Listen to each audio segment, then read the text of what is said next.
nombre de guerra es el nombre de un gángster de los años 40.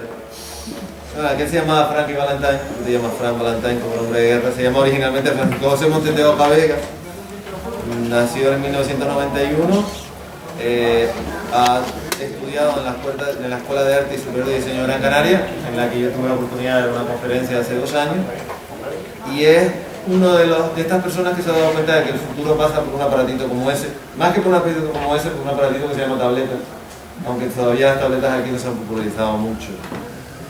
Señor que está aquí al lado, al final, ¿tu nombre de guerra cuál es? Neyebur. Vale, pues está bien puesto, Neyebur. Estas son las fuentes de Juan Pedro, también conocido como Rubén Castañeda Sosa.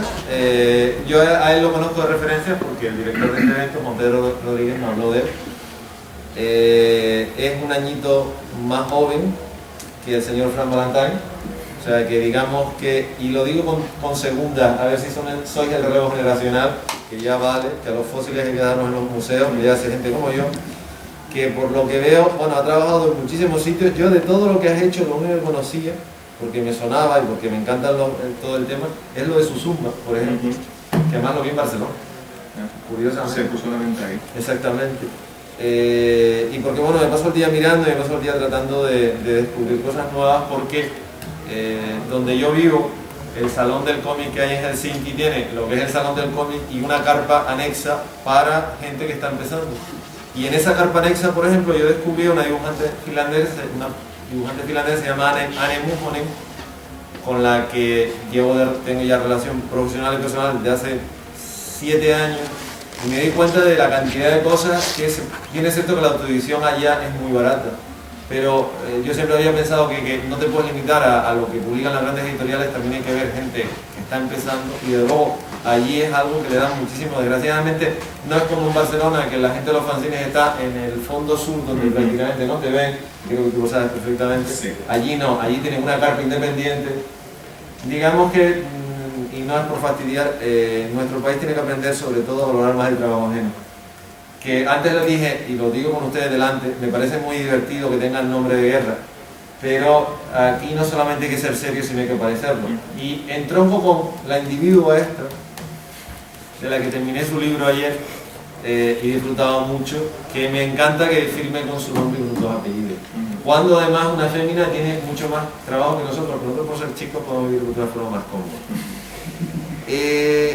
El señor de allá dice que va a hablar de cómo realizar un webcómic desde cero, elemental, porque bueno, el primer elemento será que tengas lo que tienes que tener, pero bueno. Y el señor aquí es webcómic pasado, presente y futuro.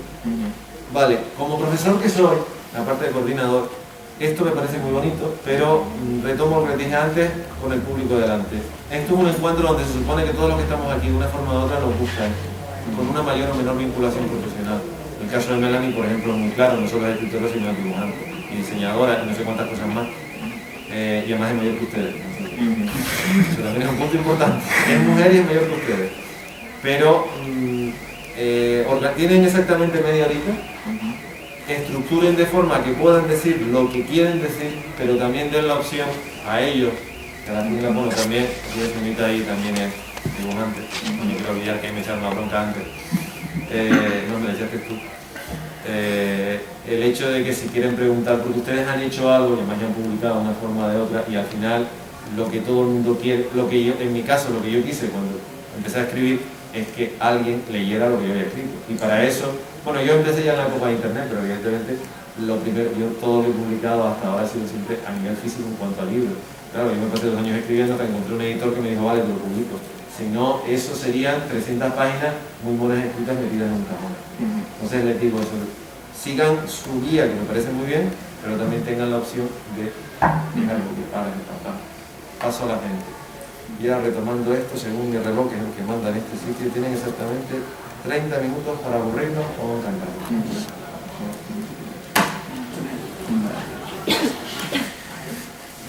Bueno, primero de todo quiero dar las gracias a todos los que están aquí, desearles unas buenas tardes. Como ya han dicho, yo me llamo Rubén Castañeda Sosa, por internet se me conoce como Neyebur, y como se lee ahí, el título de mi charla es Pasado, Presente y Futuro de los Webcomics. Para empezar, habría que definir lo que es un webcómic, pero yo creo que la palabra ya más o menos lo dice. Un webcómic es un cómic que se sube a la web, a internet. Yo concretamente ahora mismo hago 3 cómics. El primero que empecé fue En Crisis, que es sobre un alumno que lo cambian de colegio a uno de alumnos superdotados, unos empollones y que además con el gran cerebro que tienen algunos llegan a ser incluso a veces peligrosos. Más adelante me atreví yo también a dibujar y empecé Déjame que te cuente, un cómic en el que el guión son tiras que se me van ocurriendo sobre la marcha, viendo las noticias, etc.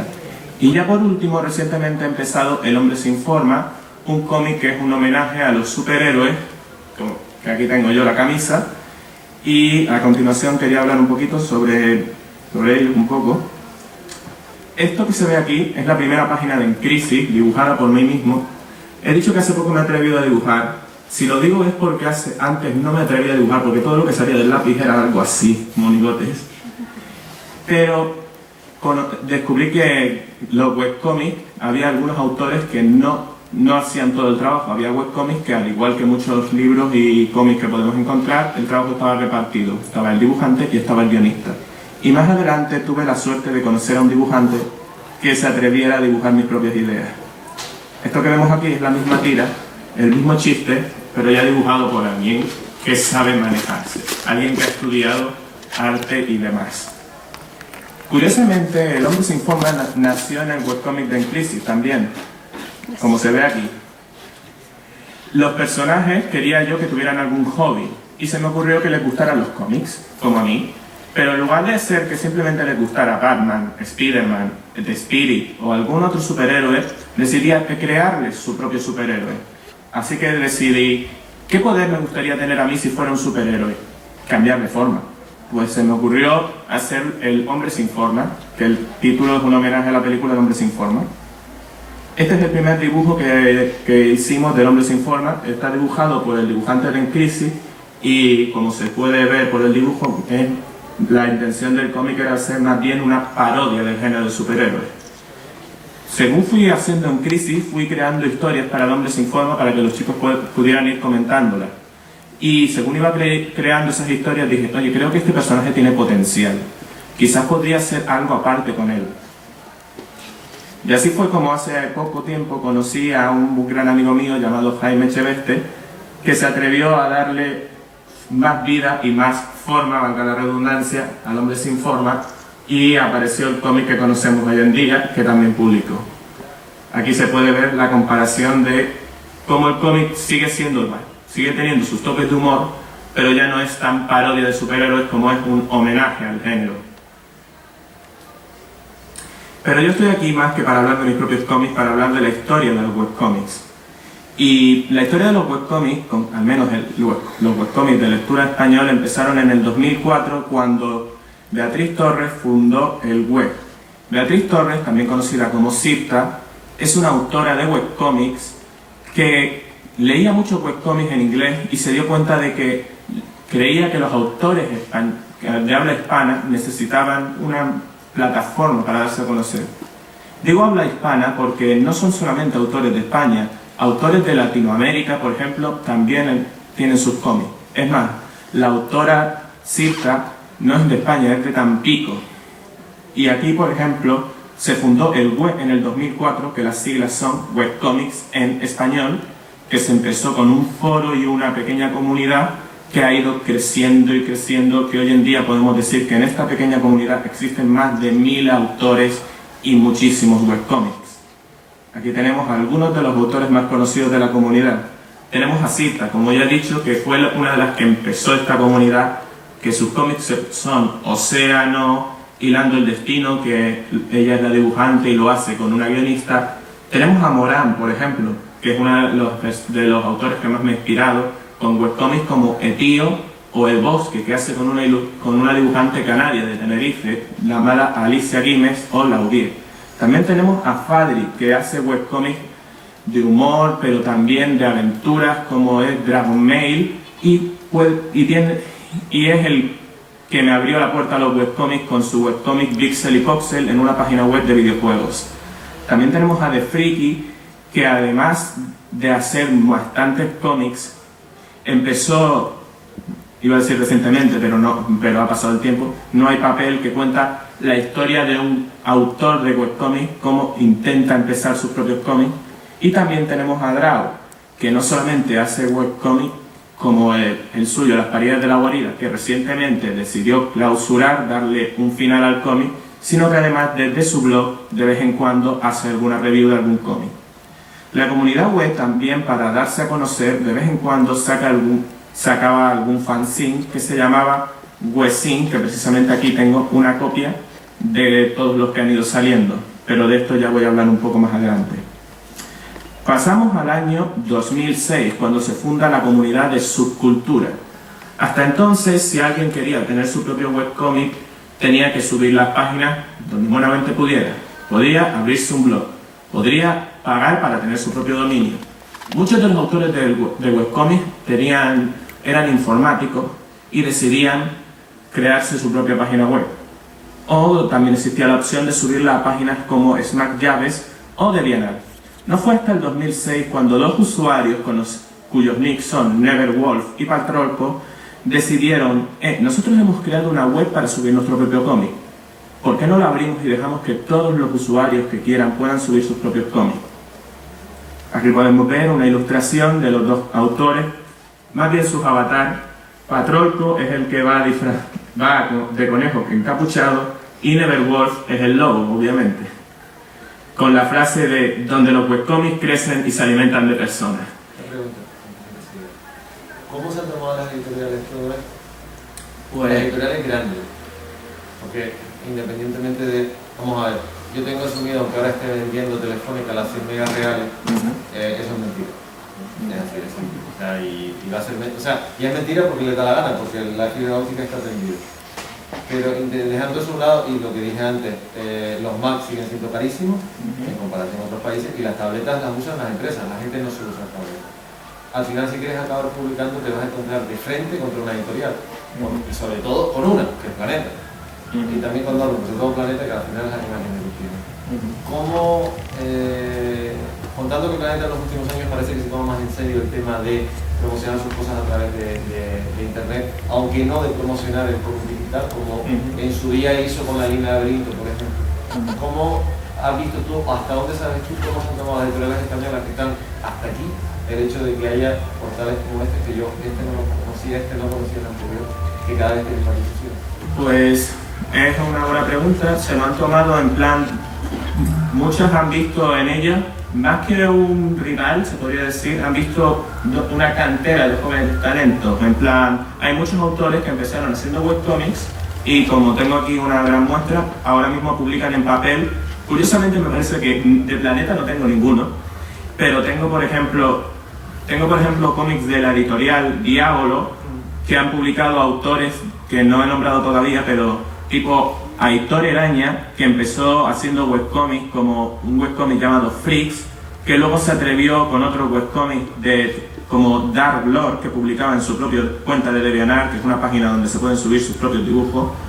Luego también empezó un cómic llamado Rip, que actualmente ya lleva 2 volúmenes, que decidió presentarse. Esto más que Diabolo interesarse por él, tengo entendido que fue que él mismo le presentó a Diabolo su trabajo y fue interesado. Lo sé porque conozco la historia. Y también hay autores que empezaron como webcomic y, lo dicho, se intentaron dar a conocer, y por ejemplo tenemos el caso del que ya nombré antes, a Morán, que fue presentando su trabajo y acabó trabajando para El Jueves como guionista, y acabó trabajando con José Luis Agreda en este cómic que vemos aquí anunciado en televisión, que esto es precisamente un recopilatorio de las tiras que publica en El Jueves. También hay luego algunos que deciden ir por el camino de la autoedición y otros similares, que precisamente eso lo va a comentar más adelante. Que aquí sale carísimo. Ahora la segunda pregunta que puede que algunos se planteen. Si ahora ustedes tienen la oportunidad de publicar en papel, ¿publicarían en papel o seguirían en formato digital? Porque ese es el futuro real, vamos a ver, el futuro más inmediato, y el papel, le guste o no le guste a la gente, el papel está muerto, porque publicar en papel sale no caro, prohibitivamente caro. Pues yo creo que optaría por una solución intermedia, y es una solución que han tomado muchos autores del que yo soy fan, que es en plan seguir publicando en internet y a la vez publicar algunas cosas en papel, porque yo no soy de los que opinan de que el papel está muerto. Es más, yo tengo una tienda de cómics cerca de mi casa y no puedo ir a visitarla tanto como quisiera porque siempre acabo sin un centavo, sin un céntimo. Y muchas veces acabo comprándome cómics en papel que ya me he leído por internet. Estos cómics, como ya he dicho, me los he podido leer en la página web del propio autor, pero me han gustado tanto que he dicho en plan de, pues quiero tenerlos, quiero verlos en papel, quiero ojearlos, quiero no tener que esperar a que se me cargue internet o no comerme la vista con el ordenador, quiero poder disfrutarlos aquí. En mi caso, tenemos el claro ejemplo de la batalla de webcomic contra cómic tradicional. Para alguien que se está intentando dar a conocer, en primer lugar, en el mundo del webcomic, en primer lugar, no hay que cargar con costes de impresión. Por ejemplo, siempre tienes que estar facturando costes y saber, por ejemplo, qué papel vas a usar, y si el color va a estar bien o similares.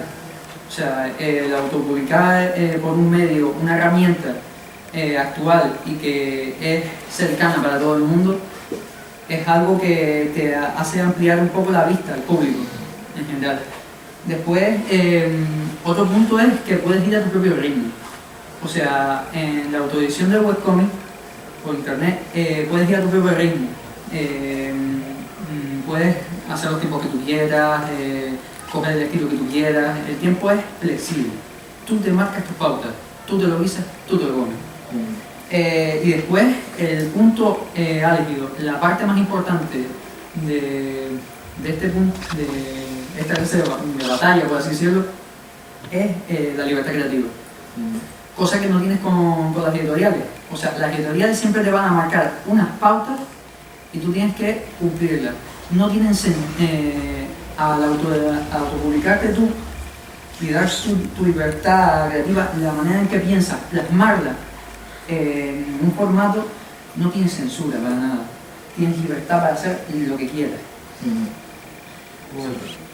Tú, señorita, ¿qué piensas? ¿A mí? Yes, pues. Después detrás de ti va Melanie, porque como las tengo, y así habla él, y hablan ustedes dos, además son dos mujeres también. O sea, yo la batalla entre webcomic y cómic me parece un debate absolutamente estéril. Por lo que dice él, porque creo que hoy por hoy pueden convivir los dos. Y también te digo, desde el momento que todos tengamos una tableta, esto se murió, porque las tabletas no comen la vista como eso. Eso te lo digo porque como vivo en otro mundo diametralmente opuesto a este, tecnológicamente hablando, se nota. Y tú vives al lado cerca de una tienda de cómic, tú vives encima, ¿no?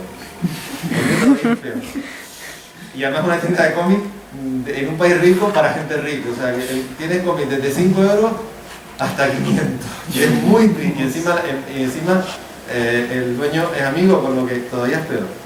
Pero dejando eso a un lado, ¿tú qué opinas? ¿Qué ves tú? ¿Webcomic o cómic físico? Deja a un lado la batalla, ¿qué es lo que te parece más interesante? ¿Y qué es lo que a ti te gustaría más hacer si pudieras elegir? Vale, el webcomic no soy seguidora de webcomic. Me gustaría llegar a hacerlo porque por la facilidad que tú explicaste antes que te da, ¿no? Esa libertad. Exacto. Pero también es cierto que a mí me gusta dibujar directamente y que se vea eso en papel y que la gente lo vea. A mí me gusta tener un cómic y operarlo y ver y mirar la línea, el color. ¿Yo con la cámara? Sí. A ver. Hombre, a mí personalmente, yo, habiendo trabajado con cómic y haciendo webcómic, personalmente me gusta más verlos en papel, porque siempre es como algo diferente, no sé, el tenerlo así en las manos y poder revisar cada detalle. Aunque reconozco que lo que me gusta muchísimo de los webcómics es la libertad que tiene y sobre todo la ayuda a conocer a grandes artistas que si llego a esperar a que pudiesen publicar en papel, pues habría tardado años. En su cultura hay artistas muy buenos y la verdad es que De hecho, hay muchos que si ellos publicasen en papel, yo me compraría sus cómics. Yo no creo que realmente tengan una batalla, sino que se complementan. Yo desde mi punto de vista, que también he publicado un cómic, pero en el que trabajé como guionista, el chico que es ilustrador fue por una página de dibujo por el que una editorial contactó con él y por eso empezamos a publicar. O sea que los medios digitales están en auge. No sé si terminarán absorbiendo por completo al papel, pero sí es verdad que el medio digital sobre todo sirve para la promoción y para darte a conocer muy fácilmente. Complementando lo que ha dicho mi compañera sobre que Subcultura tiene grandes dibujantes, esta ilustración de aquí mismo la ha hecho uno de los dibujantes de la web para que vean un poco el nivel que podemos tener en esta web. Y hablando de Subcultura, aquí tenemos un mosaico, un collage de todos los personajes que podemos encontrar en Subcultura, y no todos, porque este collage fue hecho ya hace, si no me equivoco, un año. Y estos personajes, cada día parece que hay un cómic nuevo en la web, algo nuevo que leer.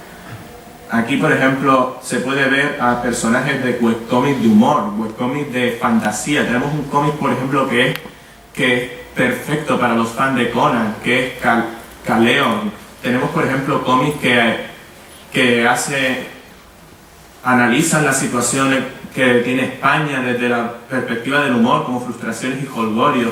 Tenemos cómics de aventuras para todas las edades, como Toby el Chico Ardilla. Tenemos, por ejemplo, cómics de superhéroes, y no hablo solo del mío, hablo de cómics como Dark Ride. Tenemos cómics autobiográficos como Sea o el Mongolista. No lo he dicho mal, no es así. O tenemos cómics que pueden experimentar, hay cómics que están hechos con distintas técnicas. Hay gente que prefiere dibujarlos a mano y luego los escanea, hay gente que los dibuja directamente con la tableta. Hay cómics de humor absurdo, hay cómics de humor, caos y entropía, planeta absurdo, las minicabezonas de tetas enormes. El nombre es raro, pero el cómic te puede hacer unas buenas risas. Aquí huele a cerrado. Si me pongo a hablar de todos los cómics, acabo mañana. O sea que recomiendo a quien quiera echar un vistazo a la web. Y no solamente Subcultura, como ya he dicho, Subcultura es solamente una opción. Hay autores que prefieren seguir publicando por su propia cuenta, en su propio blog, en su propia cuenta de DeviantArt, en su propia página. Hay gente que incluso tiene más de un cómic a la vez y decide tenerlos todos en el mismo dominio o tener distintas páginas, obviamente enlazadas entre ellas. Y ahora yo voy a hablar un poco de las virtudes de los webcomics. Este tema salió a raíz de una pregunta que me hicieron el año pasado, que yo dije que los webcomics nos permitían cosas que los cómics en papel no nos permiten, o no nos permiten a tanto nivel. Y es algo que no llegué a profundizar en la charla, y algunos después de la charla me dijeron, oye, ¿qué querías decir con esto? En lo primero de todo tenemos la interactividad, que es un poco... Yo intento subir una tira, por ejemplo, del Hombre se informa una vez cada semana, los sábados, y muchas veces la acabo de subir y ya tengo el primer comentario en plan diciendo, ay, pues mira, esto me ha gustado, esto no tanto, que es en plan, si publico en papel, primero tengo yo que mandarle el guión al dibujante, luego que me lo dibuje, luego mandarlo a que me lo publiquen. Aquí es en plan, tengo la opinión enseguida del lector, tengo en plan de... Tengo su visión del cómic enseguida. Pregunta. ¿Hasta qué punto te condiciona la opinión de la gente con esa rapidez? Lo digo porque, ¿cuántos años llevas tú publicando en internet? 3. Yo llevo 11 publicando columnas. Y evidentemente, yo al principio no miraba, al principio era tan tierno en esta historia que no sabía que había gente que podía responder lo que yo escribía. Hasta que un día en mi redactor dice, mira, tienes como 14 cosas y no las has mirado. Digo, perdón, es que no lo sabía. No es que me cambie la opinión, pero evidentemente el que alguien lea algo que tú hayas hecho, para mí leer es igual imágenes que palabras. Son dos. Se tiene que aprender a leer de la misma manera, pero son dos tipos de lenguaje. Si alguien te dice algo, con la inmediatez que tú dices te puede condicionar, cosa que por ejemplo en un cómic físico, tú lo has dicho, hay un periodo de tiempo que es más grande del periodo físico. ¿Hasta qué punto te influye a ti o a ti el hecho de que alguien vea, tú publiques algo esta noche a las 11 y mañana por la mañana te levantes y tengas 14 comentarios? Pues precisamente de eso iba a hablar en esta parte de la interactividad. Aquí viene precisamente una viñeta hablando de las críticas de los lectores, que es en plan, tiene sus comentarios enseguida. El cómic lo hemos empezado, si no recuerdo mal, en enero, y desde entonces los lectores nos dicen, ay, esto me gusta, pero yo cambiaría esto, o nos dicen cosas desde lo cómo está escrito hasta de cómo está dibujado. Y mi compañero Jaime Echeveste toma muy buena nota de lo que nos comentan de, oye, yo creo que la iluminación está bien, pero cambiaría esto. Si uno se lee el cómic de principio a fin, podrá ver que gracias a esos comentarios, gracias a esos consejos de los lectores, se ve cómo intentamos en plan mejorar el cómic. Hay algunos consejos o opiniones que dicen, oye, yo hubiera hecho esto desde este camino, y puede no coincidir con tu opinión, pero hay algunas cosas que sí está bien tenerlas en cuenta. ¿Tú has cambiado, cambiarías algo si te lo dijeron? La verdad es que no, o sea, todas las opiniones que abarca el tener comentarios o tener feedback de la gente, como se suele decir también, es un objetivo para ti mismo, o sea, mejorar. Con los comentarios que recibe, ya sean críticos, ya sean de ayuda o incluso destructivos, puedes aprender mucho de ellos. Y incluso llegar a mejorar tu estilo de dibujo o la manera de contar tu historia.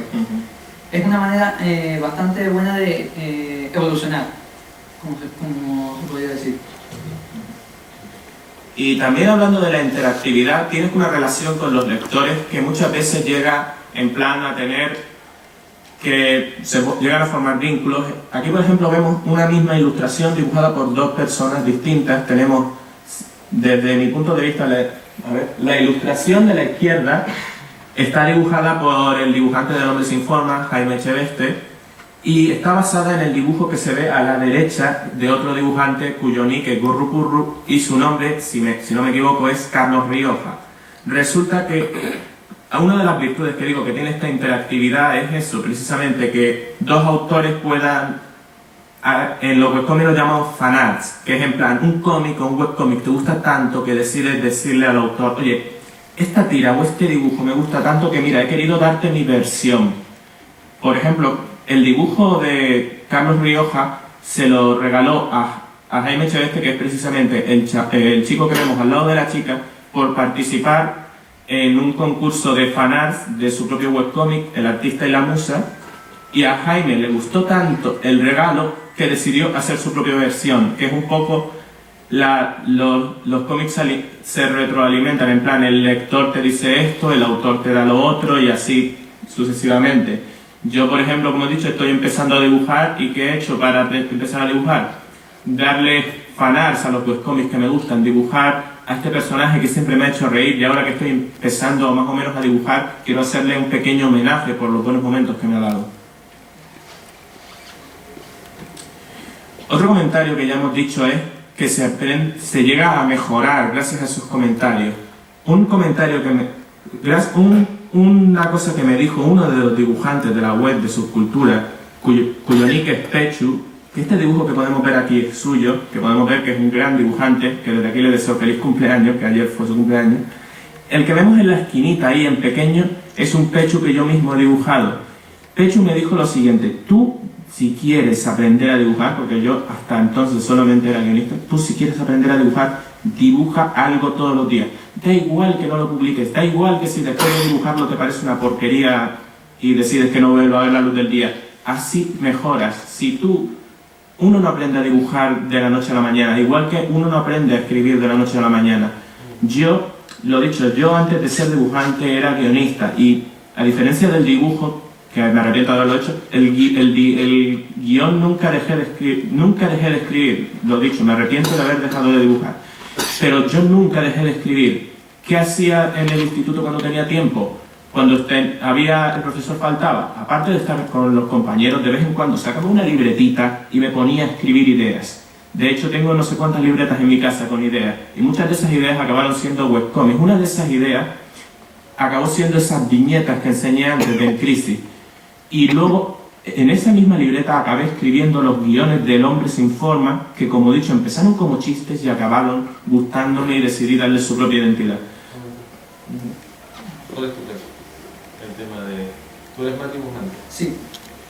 En mi caso, yo la verdad es que yo empecé el otro día como quien dice, o sea, a publicar webcomic, o sea, ¿Pero a dibujar? a dibujar ya desde los 9 años, desde ya los 9 añitos ya empecé ¿A a qué edad dibujar. empezaste tú? También esa edad. Más o menos por ahí. Según tu biografía, a los 8. Más o menos. Como comentario, en un currículum que yo no he mandado para este evento, trato de evitar, dice que soy escritor y periodista. A mí no me gustaba escribir de chico, por ejemplo. Odiaba escribir de chico. A mí me encantaba. A mí no. Ahora mismo escribo 3 columnas semanales, aparte de otras muchas cosas, y no me gustaba. Estoy totalmente de acuerdo con la historia. Hago un inciso por lo que tú has dicho y tú también tú has dicho. Yo estoy totalmente de acuerdo. Por ejemplo, tú que eres escritora, ¿a ti qué te parecería el que tú publicases tu novela digitalmente y tuvieses feedback a la hora después de hacerlo? ¿Te gustaría, no te gustaría? ¿Prefieres que el libro sea físico y venirte a un foro como te vas a ir mañana y ponerte aquí donde está él y enfrentarte a las críticas, entre comillas, de gente como yo o de cualquiera? ¿O prefieres volcarlo y que la gente te lo diga? No me importaría publicarlo en digital, porque me gusta recibir las críticas de la gente, porque es lo que comentaban, te ayudan muchísimo. Por eso posiblemente el cómic físico desaparezca. Porque el cómic físico, aparte de que los costes de impresión son disparates, pero no te puedes imaginar cuánto, hay un vacío entre el momento en que el dibujante termina el momento en que el guionista entrega el guión, el dibujante termina el dibujo, el editor lo aprueba, llega a máquina, pasa todo el proceso de rotulación, entintado, colgado, toda la historia y después llega al mercado. Pasan 6 meses, pasan 7, 8 meses. Y eso después llega al lector y tienes que ir a un salón de cómic para que tú tengas esa retroalimentación. Con la problemática que existe en este país y con esta en Barcelona, porque sé que en Barcelona para poder hablar con un autor tienes que pasar por 3 controles, cosa que no pasa por ejemplo en Santiago. Y al final tú realmente no puedes hablar con el autor porque no tienes esa retroalimentación.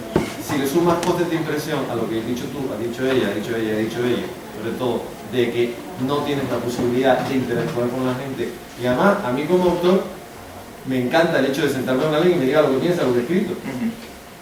Es la única forma de saber realmente si lo que tú estás haciendo, porque todos nosotros hacemos un producto para que después ustedes lo busquen. Te puede gustar, no te das un amigo, te podrá decir qué majo o qué horrible, pero al final es la gente que se lo tiene que ver. Y quizá esa velocidad de transmisión entre el producto y el destinatario final, que no existe en el cómic físico, no existe en el libro físico, que existe en la parte digital, es lo que posiblemente, sumado al tema económico, que no nos engañemos, esto es un negocio, el que diga lo contrario es muy bonito y muy bohemio, pero lo siento, no va a comer nunca, es lo que acabará con los cómics físicos. También quería comentar una cosa, que es que tener esa respuesta constante del lector te puede ayudar a evitar cosas que no se puede evitar en el papel, por ejemplo las erratas. Yo me estaba leyendo uno de estos cómics y hay una parte en la que pone aliento fresco y en lugar de aliento fresco pone aliento frasco. Si yo por ejemplo mañana subo una tira y tengo un error ortográfico, se me olvida poner una tilde o algo así, enseguida puedo tener un lector diciendo está bien o está malo, pero te has comido esta tilde o este dibujo, el brazo podía estar un poquito mejor. Te da la oportunidad de volver a editar esa tira por cambiarle la palabra que te equivocaste, o yo qué sé, si te dicen esto necesita más sombra y tú consideras que necesita más sombra, puedes ponerle esa sombra que le falta. Yo ahí tengo una puntualización, no todo el mundo está dispuesto a aceptar las cosas de la misma manera. O sea, a mí no me importa, te pongo un ejemplo, porque es lo primero que sale en la cabeza. Yo escribí hace como 6 años una tira, no metiéndome, sino diciendo una determinada historia, porque un señor, un cargo público, dijo una barbaridad cuando todavía ETA era una banda asesina que se dedicaba a cargarse a todo aquel que se pusiera por delante. Y hubo un señor, que también era un cargo público, que me respondió diciendo, pues los del otro partido dijeron lo mismo cuando pasó esto. Y yo respondí diciendo, a mí, gracias por su aclaración, a mí me parece igual de mal lo que han dicho unos que lo que han dicho otros. Pero en el mundo hay mucha gente que tiene más grande su ego que su cerebro. Y no todo el mundo está dispuesto a aceptar que alguien le diga, mira, lo de la tilde te puede pasar eso para tratar de familia. Pero ¿te has dado cuenta de que este contrapicado, en vez de tendría que estar 30 grados más a la derecha, 30 grados más a la izquierda? Yo conozco 1, 2 y 3, vamos a decir más, por ahí debo decir los más viejos que ustedes, que se les sentaría bastante más. O sea, tú estás abriendo una puerta a algo que raramente se ve en el mundo del fandom, que es que un autor, y me imagino que tú también, imagino que Melanie también, están abriendo la puerta a recibir una crítica constructiva y ustedes están diciendo que estarían dispuestos a cambiar. Eso sí, es un fallo con el que estoy de acuerdo. No tanto un fallo, que es lo que explicaba Jaime Calderón, sino a él le parecía bien el hecho vamos a ver, a él una determinada viñeta le indicaba, pero como el editor entendió que había demasiados planos de espalda de la reina, pues vamos a cambiarlo. Realmente la viñeta que se cambió por la otra, a mí me gustaba la original, pero él estaba dispuesto porque también hay que saber plantearlo. Pero en el mundo del fandom o en el mundo de la creación artística, raramente la gente aceptará. El hecho que ustedes lo digan, digamos que ustedes les ennoblecen mucho frente a gente mucho más consagrada, que le dicen, mira, no está un poco oscura la viñeta, y vamos, menos sacarte la cruz y la cruz, la estaca y la ristra de ajo, les falta poco, te sacan la agua bendita, que es como lo más inocuo de todo. En Subcultura precisamente hay una parte en los cómics, que aparte de los comentarios, que puedes hacer una review a los cómics, que puedes dar puntuación al guión, al dibujo y a los diálogos sobre 5. Y eso es algo que cómics que yo he hecho han recibido reviews de ese tipo, y yo también he hecho reviews de ese tipo. ¿Qué te pasó? La verdad es que no he recibido tantos feedback de la gente porque, como dije antes, empecé el otro día, como quien puede decir. O sea, pero estoy llevando un blog ahora mismo, que es un boceto por día, y estoy últimamente recibiendo comentarios de varias gente diciendo, oye, esto es un ejercicio, o esto es tal, o mira, cambia esta parte, o algo así. Y sí, o sea, me tomo las críticas y demás como algo de lo que pueda mejorar. No es que nos ennoblezca el hecho de que aceptemos todo tipo de críticas, y el caso es estar abierto, o sea, tener la mente abierta para saber decir, coño, el chico este quiere esto, o sea, y puede mejorar, sí puede mejorar, vale, lo hacemos. Aquello que ya tenemos el tiempo que tenemos, que tú ibas a hablar de cómo empezar un webcomic desde cero. ¿Tú consideras que es buena idea? Yo soy un firme defensor, en el buen sentido de la palabra, de los blogs. Entre otras muchas cosas, y esto, a ver, no lo tomen ni como una crítica hacia la gente de mi profesión, ni como que yo me estoy echando flores, cosa que detesto.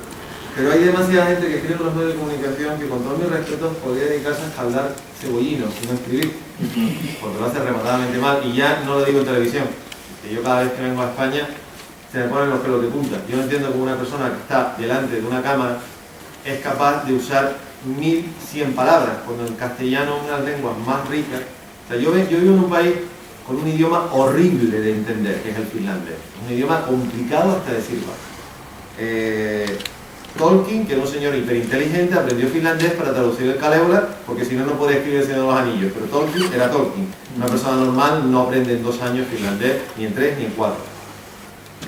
Y los finlandeses que vienen aquí no entienden, saben castellano, no entienden como los españoles, la gente en España normalmente utiliza el castellano tan mal. O sea, yo no entiendo cómo hay gente que en televisión usa 1000 palabras cuando hay un idioma tan rico. Dicho esto, a mí me da, digamos que me da muchísima pena el hecho de que la gente cuando se mete con estas historias de escribir, hay gente que ya porque está en un medio grande, maravilloso, estupendo, se pone a escribir y a la segunda línea dice, Dios mío de mi vida, es que esto no tiene solo soporte. Y yo considero, yo he leído, no sé si ustedes lo sabrán, pero es que hay blogueros que han cambiado la política del país. Y no porque hayan publicado la noticia en el momento justo, sino por lo bien que escriben. Entonces, ustedes consideran, tanto tú como tú, y cualquiera de ustedes dos pueden hablar, las cojo como ejemplo porque también son, y de hecho, si hubiese más mesa, también estarían representadas como personas que están vinculadas y además están viviendo el siglo XXI, yo soy más del siglo XX, que el blog es un buen trampolín para empezar a publicar. o necesitas un dominio, o apuntarte a una cosa como subcultura. Pues sobre el tema, precisamente era algo que quería comentar. Yo, antes de empezar con los webcomics, intenté ser autor. Escribí mi primera novela, la mandé a concursos, me casi publico, pero por alguna... Me acuerdo yo que lo mandé a un concurso y casi entró entre los finalistas, pero al final no. ¿Y qué hice después? Me animé y empecé un blog. Empecé un blog donde empezaba a escribir mis opiniones. Es un blog que empecé sin tener mucha idea de lo que iba a hacer. Y ya luego entré en Subcultura. Y Subcultura, además de tener un sitio para poder subir tus webcomics, tiene su propio blog. Cada autor tiene su propio blog. ¿Y qué he seguido haciendo desde que entré en Subcultura?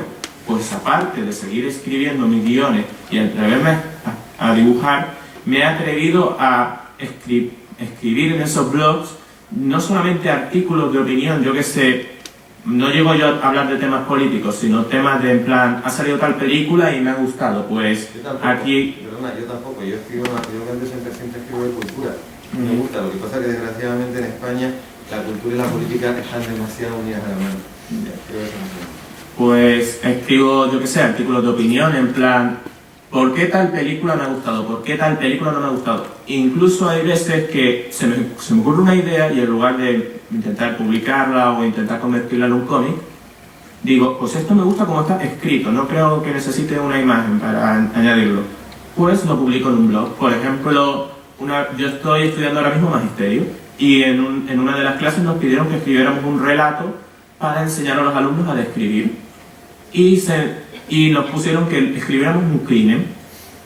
Y escribí un crimen en el que no decíamos quién era el asesino y dije, pues mira, me ha gustado cómo ha quedado. Lo voy a publicar en Subcultura a ver si la gente de Subcultura es capaz de adivinar quién es el criminal.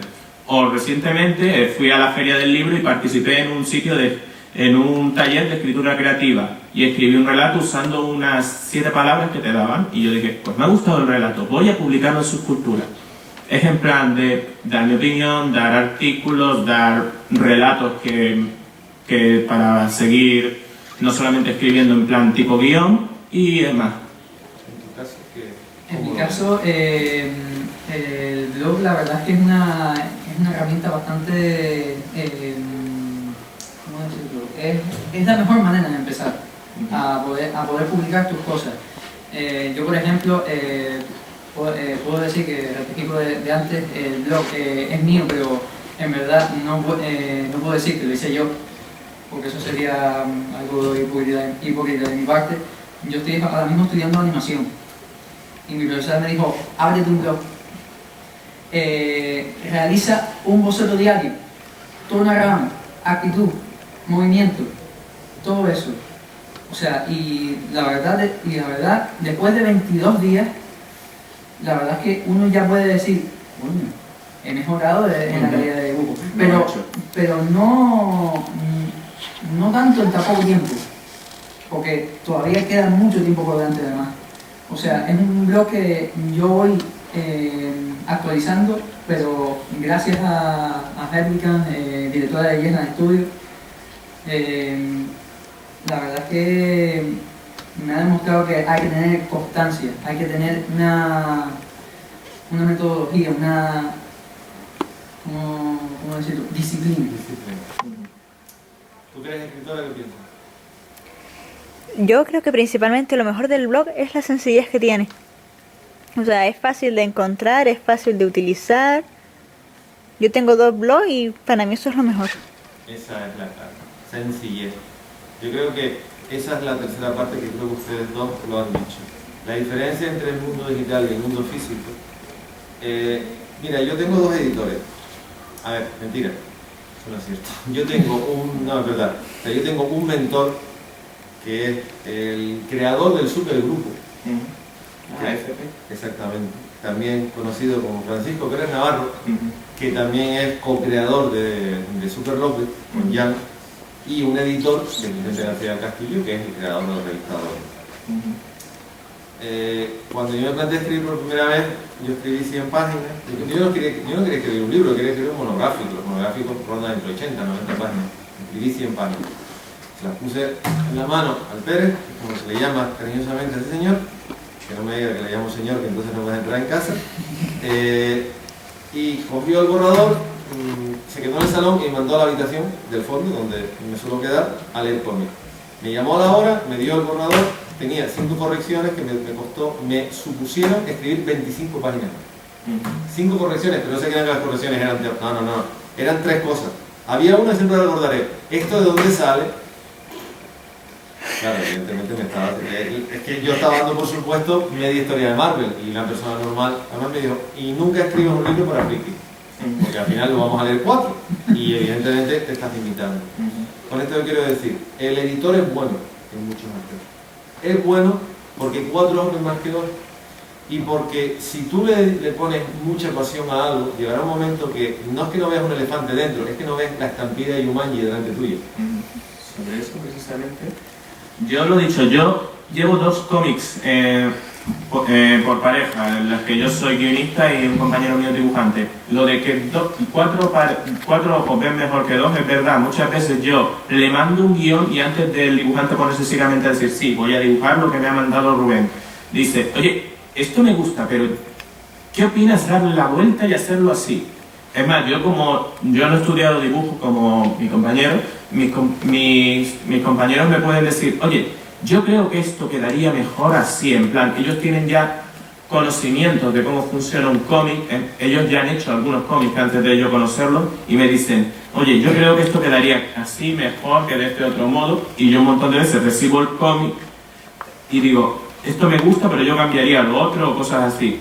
Y lo dicho, como los 2 compañeros con los que lo hago hacen otros cómics aparte del que hacen conmigo, y un montón de veces por la confianza me han dicho antes de publicarlo, échale un ojo a ver qué te parece. ¿Qué es eso? Tener la opinión de alguien ajeno antes de publicarlo.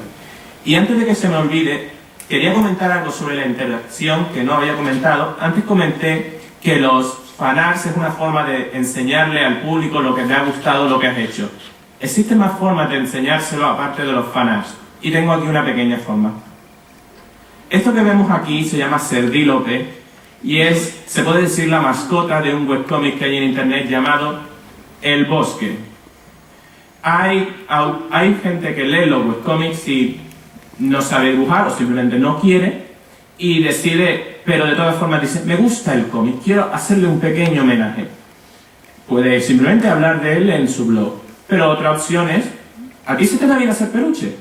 Pues mira, hay en el cómic un personaje que es mitad cerdo, mitad antílope. Pues mira, más o menos yo sé hacer peluches, pues voy a hacerle un peluche. Y así le demuestro a la gente lo que me gusta ese cómic. Se ha llegado a ser tan popular estos peluchitos que yo me acuerdo, lo gané hace 2 años en Barcelona, que le gustaron tantos a los autores que le pidieron más a la chica que lo hizo y lo sorteaban comprándose los primeros números del Bosque. Esa es otra cosa que falla, porque desgraciadamente no nos vendemos nada bien. Nos hemos pasado 15 minutos de margen porque ya tendría que estar Jaime Calderón firmando. Sí, es lo que hay. O sea, llevan 45 minutos hablando. Yo he tratado de darle cancha a todas las opciones, pero me toca ser el malo, me toca ser Pepito Grillo. Si alguien de los que está aquí sentado les preguntara, que es la pregunta del millón, la pregunta del final que hay que decir, ¿por qué alguien debe hacer un webcomic sin extenderse mucho? ¿Qué le dirías tú y qué le diría él? Es la mejor manera de empezar. La verdad, el único que te puede poner pegas eres tú. O sea, tienes banda ancha para hacer lo que quieres. Y es un buen campo de pruebas para saber si que esto, el mundo del webcomic o de los cómics en general, ser dibujante de cómic profesional, es lo que quieres hacer o lo que no. Por mi breve experiencia, puedo decir a la gente que quiero llegar a ser dibujante de cómic profesional, aunque no haya publicado mucho en todo esto, porque es mi sueño. Y es lo que le puedo decir a la mayoría de la gente: persigan el sueño, no se dejen influenciar por nadie que les pare, o sea, sigan para adelante y con constancia podrán llegar Gracias, Joaquín. Bueno, yo en mi caso puedo decir que sí a todo lo que ha dicho mi compañero y además puedo decir que yo llevo 3 años haciendo webcomics y son 3 años que no cambiaría por nada. Son 3 años en los que he mejorado el dibujo. A ver, he conocido a gente genial y no solamente cuando me voy fuera a salones del cómic, sino que me ha permitido conocer a un montón de gente con mis mismas aficiones aquí en la isla. Me ha permitido darme a conocer, he participado en cómics en papel, que yo ni soñaba con cosas así. He probado cosas nuevas, los cómics me permiten hacer un montón de cosas que yo jamás hubiera soñado. Tengo amigos gracias a este medio. Hay gente que ha podido por fin leer las cosas que hago, que era algo que yo siempre había querido saber, lo que opinaría la gente de lo que hago. Hay gente que realmente le gusta lo que hago al punto de lo dicho, mandar fanarts o decir o recomendar el cómic o cosas que eran cosas que yo ni soñaba cuando empecé con esto. Empecé con 18 años en hacer webcomics. Me ha permitido que cuando me voy a la península poder conocer a gente de la que soy fan y que esa gente no solamente me reconozca, sino que diga, oye, a mí me gusta lo que hace. Que, en serio, para mí cuando me pasa eso es como si fuera a pedirle una firma a Ibáñez y Ibáñez me pidiera una firma a mí. Es en plan, ir a un salón y que gente que gracias a ellos he empezado a hacer webcomics me diga, oye, Neyebur, oye, Rubén, ¿qué tal? ¿Qué estás preparando?